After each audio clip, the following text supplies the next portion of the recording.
Hello, good morning, students. Welcome to the English class.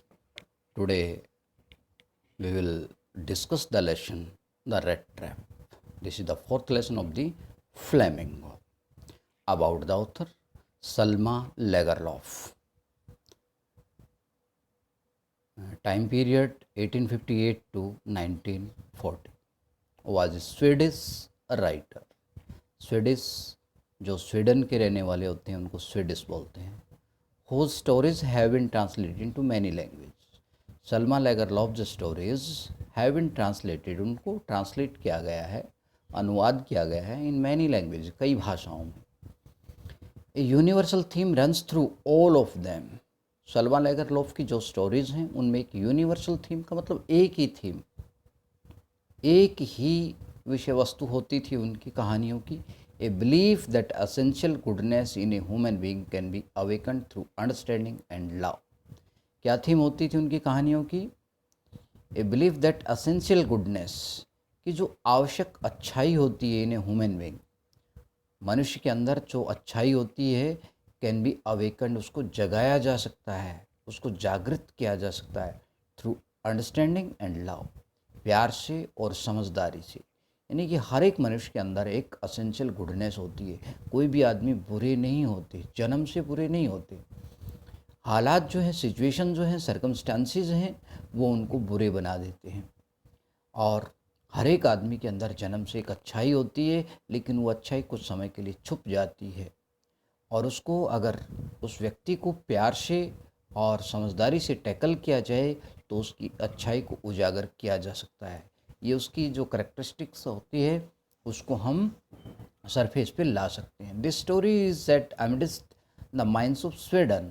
ये जो कहानी है इसकी जो पृष्ठभूमि है वो माइंस ऑफ स्वीडन, स्वीडन की माइंस हैं. माइंस होती है खान वाला क्षेत्र, खदान वाला क्षेत्र, जहाँ आयरन और या दूसरे जो मेटलिक ऑर्स मिलते हैं, धातुएं निकाली जाती है, उस एरिया को खनन वाला क्षेत्र माइंस कहते हैं.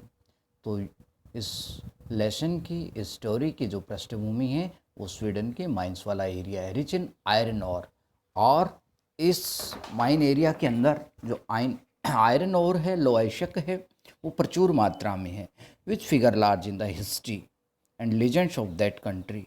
और ये आयरन ओर वाली जो बात है ये इतिहास में बहुत ही पॉपुलर है. And legends of that country, और उस देश की यानी कि स्वीडन की जो लीजेंड्स हैं, पौराणिक कथाएं हैं, गाथाएं हैं, उनमें भी इसका एक महत्वपूर्ण स्थान है. The story is told somewhat in the manner of A fairy tale. ये जो कहानी है एक फेरी टेल के रूप में, फेरी टेल होती है परियों की कहानी, उसके रूप में सुनाई जाती है. Notice these expression in the text, infer their meaning from the context. Keep body and soul together. कि बॉडी एंड सोल टुगेदर का मतलब होता है to make both hand meet, to make a living, जीवन यापन करना. Plods along the road. Plods का मतलब वॉकिंग होता है, अलोंग द रोड, रोड के साथ साथ चलना. Impenetrable prison. Impenetrable prison means that can not be cross through. एक प्रिजन, एक ऐसी जेल जिसको तोड़ा नहीं जा सके. Eased his way. ईज होता है आसान, आसान बनाना, ईजी से बना है. ईज्ड हिज वे यानी कि अपने रास्ते को उसने आसान बनाया. Things have gone down hill. Down hill, up hill positive के लिए होता है, डाउन हिल का मतलब हालात. यहाँ पर थिंग्स का मतलब circumstances have turned against him, against a person. हालात उसके खिलाफ हो गए. Hunger gleamed in his eyes. Gleaming होता है साइन, और हंगर भूख, भूख जो है वो उसके चेहरे पर स्पष्ट झलक रही थी. अनवांटेडली. अनवांटेडली होता है बिना. Unwanted Joy. अनवांटेड जॉय का मतलब बहुत ही अप्रत्याशित खुशी. नोडेड ए हार्टी कंसेंट. नोडेड होता है सर हिलाना, हार्टी, हट होता है जिद्दपूर्ण, जो जिद्दी आदमी होते हैं उसको हटी बोलते हैं. एडामेंट, कंसेंट होता है स्वीकृति. उसने यानी कि अपनी गर्दन हिलाई, गर्दन हिलाकर स्वीकृति दी। Fallen into a line of thought, fallen into a line of thought का मतलब एक विचार जो उसके मन में बार बार आने लगा, ये विचार बार बार माइंड में आने लगा। Now look at the lesson. Once upon a time there was a man who went around selling small red traps of fire. Once upon a time, जो लीजेंड होती हैं वो इस तरह से ही शुरू होती है, वंस अपॉन ए टाइम से। जो स्टोरीज़ होती हैं, मॉरल स्टोरीज़ होती हैं, वो इसी तरह से शुरू होती हैं। वंस अपॉन ए टाइम, एक बार की बात है, देयर वाज ए मैन, एक आदमी था, who went around selling small red traps of wire. Wire होता है तार, जो आदमी तार के, लोहे के तार के जो रेड ट्रैप्स होते हैं, रेड ट्रैप्स होते हैं चूहे पकड़ने के पिंजरे, वो बेचता हुआ घूमता था। He made them himself at odd moments. वो आदमी ये पिंजरे खुद बनाता था at odd moments. Odd moments का मतलब एक तो टाइम होता है, वर्किंग टाइम होता है, जैसे 8 से 5, सुबह 8 से और शाम के 5 बजे तक। लेकिन ओड आवर्स का मतलब देर रात को या अर्ली इन द मॉर्निंग या दोपहर के समय, यानी कि जब भी बीच में टाइम मिलता है। From the material he got by begging in the street, in the stores और एट द बिग फार्म्स। कहाँ से बनाता था? फ्रॉम द मटेरियल, उस मटेरियल से बनाता। ही गॉट बाय बैगिंग, जो मटेरियल उसे प्राप्त होता था बाय बैगिंग, भीख के द्वारा। वो बैगिंग करता था आर्म्स के रूप में, उसको कुछ आयरन मटेरियल मिल जाता था, आयरन वायर मिल जाती थी, और इस मटेरियल से वो रेड ट्रैप बनाता था और उसको बेचता था। इन द स्टोर्स, कहाँ पर? जो स्टोर होते थे, आयरन ओर के स्टोर होते थे, और बिग फार्म हाउस जो होते थे उनमें वो भीख मांगने जाता और उसको लोहे का कुछ तार, लोहे के तार वगैरह मिल जाते और उससे वो एक रेड ट्रैप बना लेता और बेचता था। But even so the business was not specially profitable. ऐसा करने पर भी उसका जो बिजनेस था, उसका ऑक्यूपेशन था, यानी कि ये जो रेड ट्रैप बनाकर बेचने का धंधा प्रॉफिटेबल नहीं था, उसको ज़्यादा प्रॉफिट नहीं होता था। So he had to resort to both begging and petty thievery to keep body and soul together. So he had to resort, he had to adopt, resort का मतलब to do a thing at a last option, एक last option के रूप में, as a last option, last option के रूप में कोई चीज़ करने के लिए मजबूर हो जाना। Both begging and petty thievery, begging भिक्षावृत्ति और पैटी थ्योरी, पैटी होती है स्मॉल, थ्योरी का मतलब थीफ से बना है, थीफ, थेफ्ट, और थ्योरी चोरी, छोटी मोटी चोरी भी वो करने के लिए मजबूर हो जाता था। To keep body and soul together means to make both hands meet, to make a living, आजीविका कमाने के लिए, जीवन यापन करने के लिए, 2 वक्त का खाना खाने के लिए वो भीख मांगने और छोटी मोटी चोरी करने के लिए भी मजबूर हो जाता था। Even so his clothes were in rag, his cheeks were sunken and hunger gleamed in his eyes. तो भी, यानी कि 3 तरह के काम करता वो, बैगिंग करता था, रेड ट्रैप सेलिंग करता था, थ्योरी करता था, चोरी भी करता था, फिर भी हालत बड़ी ख़राब थी, फिर भी गुजारा ठीक से नहीं हो रहा था। उसके जो कपड़े थे इन रैग्स, इन रैग्स का मतलब टैटर्ड, टैटर्ड क्लॉथ्स थे उसके। हिज चीक्स वर संकन, संकन धसे हुए थे, सिंक संक संक, संकन धसे हुए थे, गाल जो चिपके हुए थे, यानी कि यहाँ फिजिकल कंडीशन दिखाई गई कि कितनी वीक कंडीशन थी, फिजिकली वो वीक था। And hunger gleamed in his eyes, और भूख जो है वो स्पष्ट झलकती थी उसके चेहरे पर। यानी कि 3 तरह के काम करने के बाद भी वो अच्छे से नहीं रह पाता था। No one can imagine how sad and monotonous life can appear to such a vagabond who plods along the road left to his own meditations. No one can imagine, कोई कल्पना नहीं कर सकता था, ये कल्पना से दूर की बात थी। How sad and monotonous life, कितना सैड उदासीपूर्ण होता है और मोनोटोनस डल होता है। डल लाइफ, कितना उदासीपूर्ण लाइफ और dull life can appear to such a vagabond, vagabond होता है होमलेस वांडरर, एक बेघर जो आदमी होता है जो एक स्थान से दूसरे स्थान पर भटकता रहता है, यानी कि बेघर। इस बेघर आदमी के लिए इसका कोई प्रॉपर घर नहीं था, उसके लिए लाइफ कितना उदासीपूर्ण था और डल था, नीरस था, जीवन में कोई इंटरेस्ट नहीं था। Who plods along the road, जो रोड के साथ साथ भटकता रहता था, left to his own meditations, और मेडिटेशन चिंतन होता है, अपने ही मन में कुछ ना कुछ विचार करते हुए, सोचते हुए वो रोड के साथ चलता रहता था। But one day this man had fallen into a line of thought, लेकिन एक दिन इस आदमी के दिमाग में एक अलग तरह का विचार आ गया, which really seemed to him entertaining, और ये विचार उसको एंटरटेनिंग लगा, इस विचार से उसको बड़ी खुशी मिली, उसका मनोरंजन होने लगा, उसको अच्छा लगने लगा ये विचार।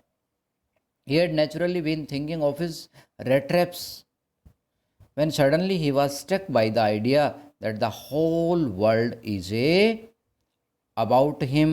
The world, with its lands and seas, its cities and villages, was nothing but a big rat trap. Yes. क्या सोचने लगा, क्या विचार उसके माइंड में आ गया? He had naturally been thinking of his rat traps. स्वाभाविक है कि वो अपने rat traps के बारे में सोच रहा था। जो आदमी जो सामान बेचेगा, जिस तरह का धंधा करेगा, जिस तरह का उसका ऑक्यूपेशन होगा, उसी के बारे में सोचेगा। टीचर हैं, एजुकेशन के बारे में सोचेंगे। स्टूडेंट हैं, वो अपने सिलेबस के बुक्स के बारे में सोचेंगे। ऐसे रेड ट्रैप सेलर था ये, तो ये अपने रेड ट्रैप्स के बारे में सोच रहा था। Suddenly he was struck by the idea, और तब अचानक, he was struck by the idea का मतलब he hit upon the idea, उसके माइंड में एक विचार आया, that the whole world about him, कि पूरी जो दुनिया है, उसके इर्द गिर्द जो दुनिया है, the whole world with its lands and seas, पूरी दुनिया जिसमें लैंड्स हैं एंड सीज हैं, सागर हैं, देश हैं, स्थल है, थल है, जल है, इट्स सिटीज़ एंड विलेजेस, सारे शहर, सारे गांव, ये सब was nothing but a big red trap, लेकिन ये और सिवाय एक बिग रेड ट्रैप के और कुछ भी नहीं। यानी कि इस पूरी दुनिया को उसने एक बिग रेड ट्रैप, या मेटाफर है, he has been comparing the world to a red trap, तो मेटाफर फिगर ऑफ स्पीच है। It had never exist for any other purpose than to set baits for people. It had never existed होता है यानी कि अस्तित्व होना है। इस दुनिया का अस्तित्व किसी और मकसद से नहीं हुआ है। फॉर एनी अदर पर्पज उद्देश्य, इस दुनिया का कोई और उद्देश्य नहीं है देन, बल्कि to set baits for people. Set baits का मतलब बेट, मछली को जो चारा डालते हैं वो उसको बेट बोलते हैं, यानी कि प्रलोभन, यहाँ पर एक लालच, एक ग्रीड, एक तरह से चारा, किसी को फंसाने के लिए चारा। तो उसने कहा कि ये, उसने सोचा कि ये जो दुनिया है ये सिर्फ़ और सिर्फ लोगों को फंसाने के लिए, इस दुनिया का मकसद जो है, इस संसार का जो मकसद है, लोगों को फंसाने के लिए रहा है। It offered riches and joys, shelter and food, heat and clothing, exactly as the red trap offered cheese and power. और ये दुनिया जो है, ये संसार जो है, लोगों को जॉयज और रिचेज, दौलत, खुशियाँ, शेल्टर, आश्रय प्रदान करता है, फूड, भोजन प्रदान करता है, हीट, उष्मा, गर्मी, यानी कि क्योंकि ये स्वीडन की बात है, स्वीडन यूरोपियन कंट्री और वहाँ ठंड होती है, इसलिए हीट जो है एक तरह से सुख की तरह होता है वहाँ। क्लॉथिंग, कपड़े, ये सब चीज़ें जो हैं, ये दुनिया जो लोगों को ये चीज़ें प्रदान करती है, ऑफ़र करती है, exactly as a red trap, बिल्कुल वैसे ही जैसे रेड ट्रैप चीज़, पनीर और पोर्क होता है, सूअर का मांस। तो ये चीज़ें एक चीज़ और पोर्क की तरह जो पिंजरे में लगी होती हैं, जो रेड ट्रैप में लगी होती हैं, और इन चीज़ों को लेने के लिए, चीज़ और पोर्क को खाने के लिए रेट जो है वो पिंजरे के अंदर फंस जाता है। ऐसे ही जॉय, रिचेज, शेल्टर, फूड, ये सब क्या हैं, ये मेटाफर यूज़ हुए हैं, यानी कि आदमी को फंसाने के लिए यूज़ हुए हैं।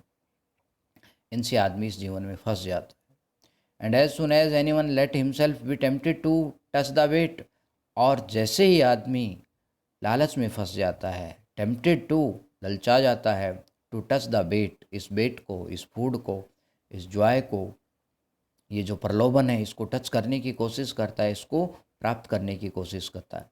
It closed in on him, तो ये पिंजरा जो है, ये जो रेड ट्रैप है, ये बंद हो जाता है, उसको बंद कर लेता है। And then everything came to an end, और फिर सब किसी चीज़ का, उसकी पूरी दुनिया का अंत हो जाता है, यानी कि वो एक दुखों के सागर में फंस जाता है, मुश्किल में फंस जाता है। The world had of course never been very kind to him. इसमें कोई शक नहीं, of course it was clear, the world had never been kind to him. संसार ने कभी उसके प्रति दयालुता नहीं दिखाई थी, दुनिया के लोगों ने कभी उसके प्रति दयालुता नहीं दिखाई थी। संसार हमेशा उसके प्रति क्रूअल रहा था। So it gave him unwanted joy to think ill of it in this way. इसलिए क्योंकि संसार उसके प्रति क्रूअल रहा था, इसलिए जब उसने संसार के बारे में गलत सोचा तो उसे अनवांटेड जॉय, असीमित अनलिमिटेड खुशी प्राप्त हुई।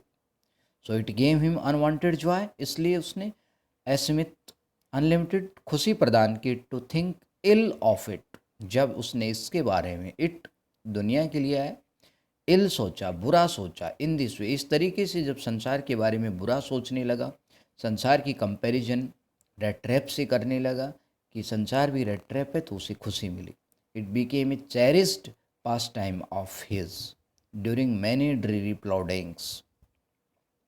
और ये विचार उसका cherished pastime, favourite pastime बन गया।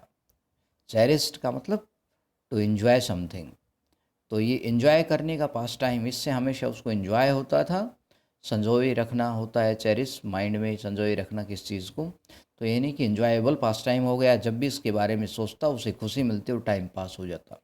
ड्यूरिंग मैनी ड्रीरी प्लॉडिंग्स, ड्रीरी होता है भयानक, फियरफुल, प्लॉडिंग्स उसकी जो एक्सपेडिशन होती थी, यात्रा होती थी, प्लॉडिंग करता था, यानी कि वो परेशान होकर चलता था, हारा थका, यानी कि टायर्ड फिट से चलना प्लॉडिंग होता है।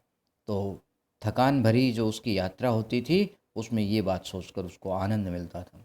To think of people he knew who had let themselves be caught in the dangerous snare, and of others who were still circling around the bait. To think of people, किन लोगों के बारे में सोचकर, उन लोगों के बारे में सोचकर ही न्यू, जिनको वह जानता था, who had let themselves be caught in the dangerous snare, जिन लोगों ने अपने आप को उस खतरनाक जाल में फंसा लिया था, एंड ऑफ अदर्स, और उन लोगों के बारे में सोचकर उसे खुशी मिलती थी, were still circling around the bait, जो अभी भी बेट के उस प्रलोभन के चारों चक्कर लगा रहे थे और पिंजरे में फंसने वाले थे, यानी कि मुसीबत में फंसने वाले थे। ये सोचकर, उन लोगों के बारे में सोचकर कि वो आदमी फंस गया जाल में, उसे बड़ी खुशी मिलती थी। One dark evening as he was trudging along the road, he caught sight of a little grey cottage by the roadside. One dark evening, एक अंधेरी शाम को, अंधेरा हो गया था, सर्दी की शाम थी, अंधेरा जल्दी होता है। He was trudging along the road, he was walking along the road, he caught sight of a little grey cottage, तो उसकी नज़र पड़ी, कॉट साइट नज़र पड़ी, of a little grey cottage, एक छोटी सी झोपड़े, जो ग्रे रंग का झोपड़ा था, उस पर नज़र पड़ी। By the road side, road side के साथ ही झोपड़ा बना हुआ था। And he knocked on the door to आ शेल्टर फॉर द नाइट, और उसने नॉकेट किया, on the door means at the door, उसने दरवाजे को खटखटाया, to ask, he wanted to take permission to stay in that cottage for night. Shelter, ask shelter, उसने permission मांगी, शरण लेने की परमिशन मांगी, फॉर द नाइट, रात के लिए, वो रात बिताना चाहता था उस झोपड़े में। Nor was he refused,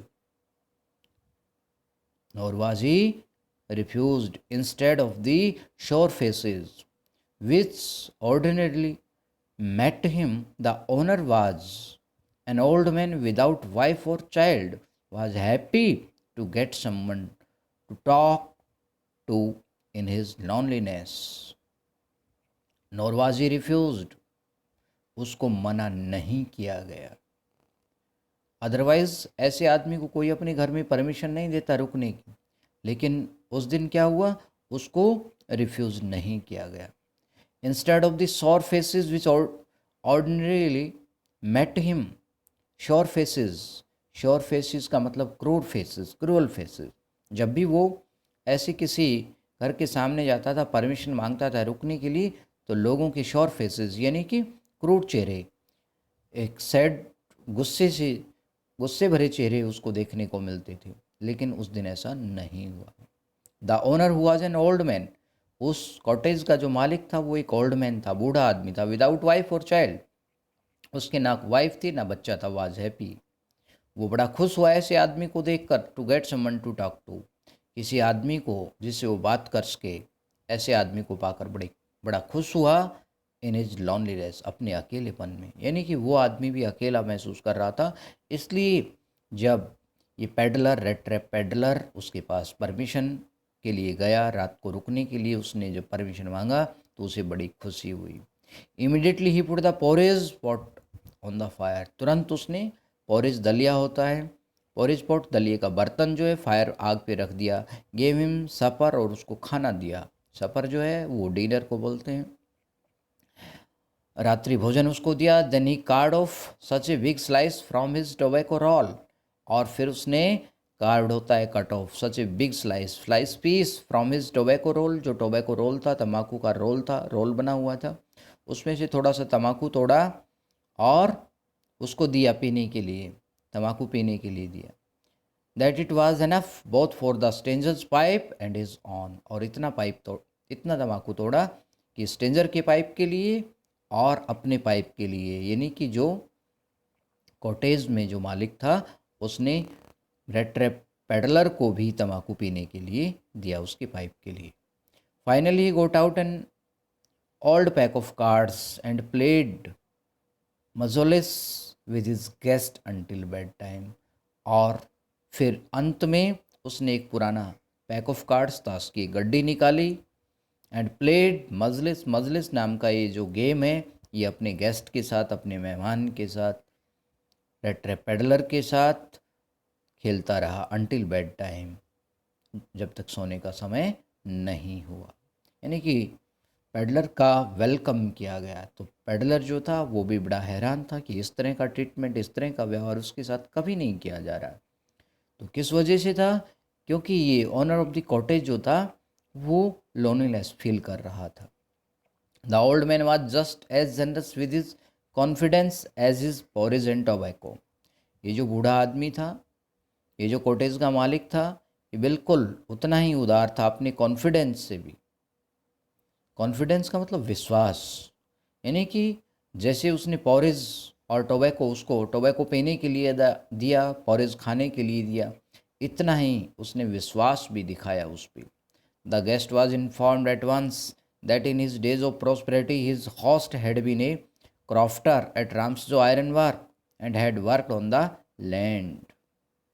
guest was informed, जो मेहमान था उसको सूचित किया गया, उसको बताया गया, यानी कि ओल्ड मैन ने अपने उस मेहमान को, उस रेड ट्रैप को बताया at once that in his days of prosperity, कि जब वो अमीर था, his host had been a crofter, तो वो एक क्रॉफ्टर का काम करता था। क्रॉफ्टर होता है आयरन मिल में काम करने का एक पोस्ट होती है। राम्सो आयरन वर्क्स में, राम्सो आयरन मिल जो थी उसमें क्रॉफ्टर का काम करता था। And had worked on the land, और ऑन द लैंड का मतलब ज़मीन पर भी काम, यानी कि खेती बाड़ी का भी काम करता था। Now that he was no longer able to do day labour, अब क्योंकि पूरे दिन मेहनत नहीं कर सकता, अब वो बूढ़ा हो गया। It was his cow which supported him, तो अब उसके पास एक गाय है और गाय उसको सपोर्ट करती है, यानी कि गाय से वो अपना गुजारा कर रहा है।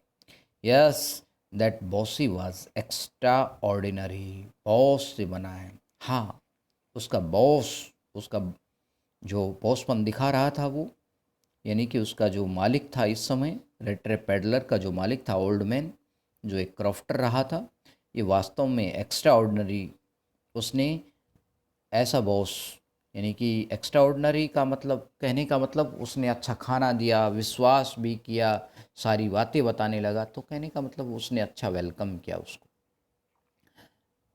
Yes, that was extra ordinary.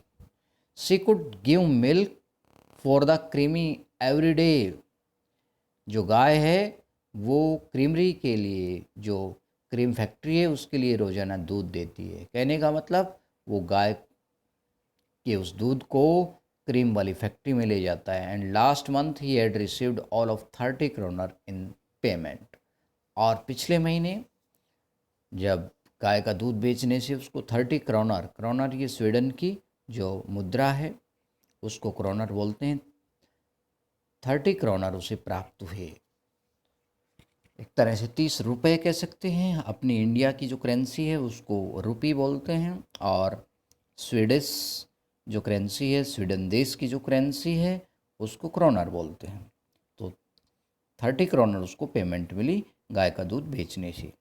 The stranger must seemed incredulous. Incredulous होता है that does not believe.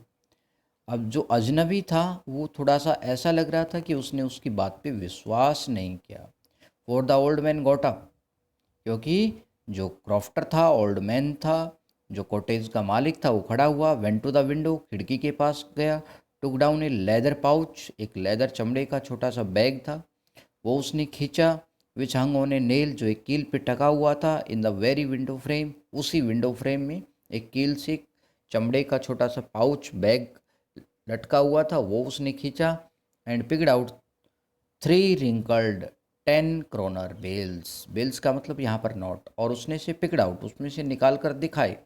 3 wrinkled मुड़े तुड़े 10 क्रोनर बेल्स। 10 क्रोनर का मतलब 10-10 क्रोनर के, बेल्स का मतलब नोट दिखाए उसको। These he held up before the eyes of his guest. ये उसने उस मेहमान की आंखों के सामने रखे। यस, ये 30 मैंने पिछले महीने पेमेंट मिले हैं, दूध की पेमेंट मिली है। नोडिंग नोइंगली, और गर्दन हिलाते हुए कहा, ये यस, ये देखिए। And then stuffed them back into the pouch, और उसके बाद वापस, स्टफ का मतलब ढूंसना होता है, वापस पुट पुट बैक, वापस डाल दिए, यानी कि बिना मोड़े, मतलब मोड़ तोड़ कर डालना, ये स्टफिंग होता है। वापस वो पैसे उसमें डाल दिए, उसने उसी पाउच में डाल दिए। The next day both man got up in good season. अगली सुबह दोनों ही जो आदमी हैं, क्रॉफ्टर है, होस्ट और गेस्ट, दोनों गुड सीजन का मतलब अच्छे मूड में उठे उठे सुबह उठे। The crofter was in a hurry to milk his cow. Crofter जो था वो गाय का दूध निकालने के लिए जल्दी में था। And the other man probably thought he should not stay in bed when the head of the house had Gotan up. और जो पेडलर था उसने सोचा, क्योंकि घर का मालिक उठ गया है तो उसे भी बिस्तर में नहीं रहना चाहिए, तो वो भी उठ गया। They left the cottage at the same time. दोनों ने वहाँ से कॉटेज से चल पड़े वो गाय का दूध निकालने के लिए, और वो अपने रास्ते पर चला गया। The crofter locked the door. Crofter ने, जो मालिक था कॉटेज का, जो ओल्ड मैन था, उसने अपने कॉटेज को लॉक किया। And put the key in his pocket, और चाबी अपनी जेब में रख ली। The man with the red trap said goodbye. Red trap वाले आदमी ने, पेडलर ने, उसको गुड बाय किया एंड थैंक यू कहा। And thereupon each went his on way, और उसके बाद दोनों अपने अपने रास्ते पर चले गए। But half an hour later the red trap peddler stood again before the door. लेकिन आधे घंटे के बाद जो रेड ट्रैप पेडलर था, पेडलर का मतलब one who walks from one place to another on foot, वो फिर उसी कॉटेज के सामने खड़ा था। He did not try to get in. उसने अंदर घुसने की कोशिश नहीं की कॉटेज के अंदर। हाउएवर, लेकिन उसने कॉटेज के अंदर घुसने की कोशिश नहीं की। He only went up to the window. वह केवल खिड़की तक गया। स्मैश्ड ए पेन। पेन होता है विंडो पेन, ग्लास। स्मैशिंग का मतलब ब्रोक। उसने एक विंडो पेन को तोड़ा।